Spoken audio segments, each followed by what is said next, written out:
try. In name and characters only, this is a Japan-only sequel to the 1989 trap-em-up Boomer's Adventures in Asmik World. Boomer's back, but this time, his job is to reach an exit somewhere in each puzzle by assembling all of the designated road sections he's been given into a route that circumnavigates obstacles, all the while stopping the little children from being kidnapped. You can see in the bottom left corner of the screen what road pieces you have to use, and it's obligatory to use all of them, I'm afraid. No cutting straight for the most direct path. You'll really have to think about this. The exit you're aiming for might be a door or a cave entrance, but it may also simply be an arrow pointing off screen somewhere. If this is the case, you also have to approach the arrow from the correct angle. It's self-explanatory once you see it, but not an easy feat. It's not hard to mess up. You can frequently use too few pieces, or try to forge a path to a place that you don't have the right sections available for. The way the sections are laid down is pretty simple in that you don't have to choose the correct bit, rather just the place where you want to go. The game will put the right piece down automatically, so long as you have one. If you do make a mistake, press A and a directional button, retracing your steps to undo the route taken. It's not as simple as that though. Honestly, without the entire concept, it would not make that interesting an affair. There are enemies all over the field, and they're hungry. The reason you're building these roads is so that your little ones can walk out of their caves to the end. Once they leave the sanctuary of their cave, they're vulnerable, however.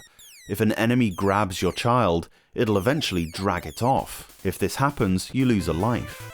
You're not completely helpless though. Press B, not A, as it'll delete the route, and a direction to navigate to where the kidnapping is taking place. Run into the enemy to engage them in a battle. This takes you to a different screen, where the aim is to plant bombs in order to defeat the nasty child snatchers. There are other special items as well. If you succeed, the enemy will skulk away, leaving your bairn behind. Lose all your energy, however, and you'll be stunned for a few seconds, which will almost certainly result in them being taken captive. There are usually various solutions to each puzzle. Each stage can be split into different screens as well, with later levels being longer. In fact, the last level is something like 18 screens. The fourth in each world harbours a boss, but none of them are hard. It's always just a case of dodging their pre-scripted routes and planting enough bombs to blow them away. After each stage you get a password, and there are 4 worlds with 4 stages each. The passwords aren't just random letters, they spell out a little message once you mesh them all together. Boomer and his children must reach the sacred altar to fulfill their destiny for Asmik World. The controls take a little while to comprehend, which can, in moments of panic, lead to real frustration. For instance, when you're at one end of the screen and your kids get hassled, chirping away. It's easy at first to get totally muddled trying to get back to save them, but not moving anywhere. You need to first choose where to put a piece by using the D-pad to select the tile relative to you, then press A to place it. It's tough at first, but should hopefully become natural after not too long.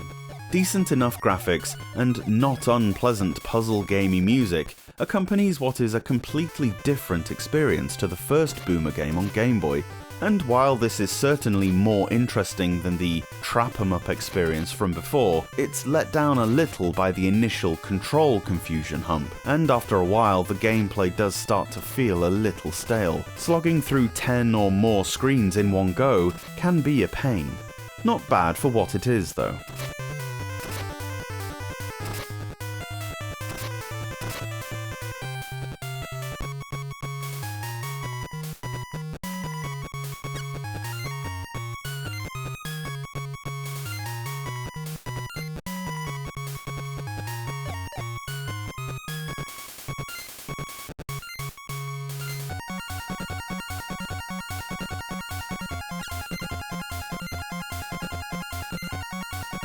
Great!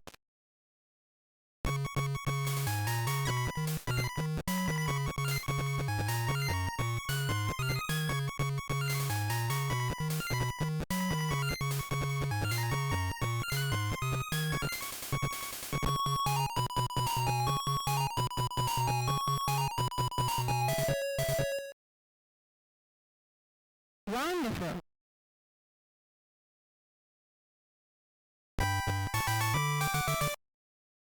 Let's try.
Thanks so much for watching this video.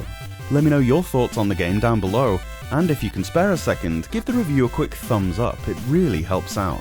Subscribe to the Portable Power Podcast for a new Game Boy review every day from Monday to Friday. Or alternately, new episodes of the podcast drop every Saturday and Sunday on whichever platform you get your pods. See you later on.